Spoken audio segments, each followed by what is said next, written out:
Metro রেলের match rapid transit line ৫ বা MRT line ৫-এর southern root বা গাবতলী দাসেরকান্দি প্রকল্পের ব্যয় সাম্প্রতিক পর্যালোচনার পর ১৫% কমানো হয়েছে। ফলে শেখ হাসিনা সরকারের নেওয়া মেগা প্রকল্পগুলো পুনর্মূল্যায়নের মাধ্যমে ব্যয় সাশ্রয়ের সম্ভাবনা স্পষ্ট হয়ে উঠেছে।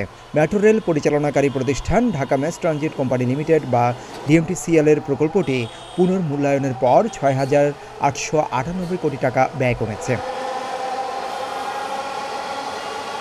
সম্প্রতি অন্তর্বর্তী সরকারের উপদেষ্টা অধ্যাপক ওয়াহিদ উদ্দিন মাহমুদের নেতৃত্বাধীন পরিকল্পনা কমিশনের নির্দেশে এই পর্যালোচনা করা হয়।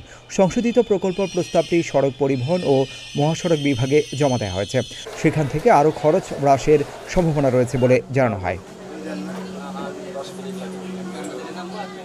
এমআরটি লাইন ৫ দক্ষিণ রুটটি Gabtali technical, Kalyanpur, Shyamoli, college gate, Asad gate, Russell square, Karwan Bazar, Hatirjheel, Tejgaon, Aftabnagar, Nasirabad এবং দাসেরকান্দি এলাকাগুলোকে সংযুক্ত করবে।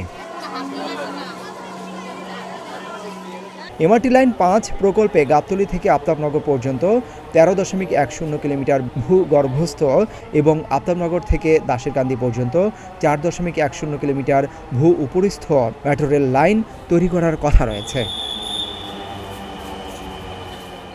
এদিকে প্রকল্প পরিচালক এ বিষয়ে জানান, ঋণের সুদ পরিশোধের সময় কমিয়ে আনা, মূলধন ব্যয় হ্রাস এবং অতিরিক্ত ব্যয় প্রাক্কলনে কম অর্থ ধরে খরচ সাশ্রয় করা হয়েছে।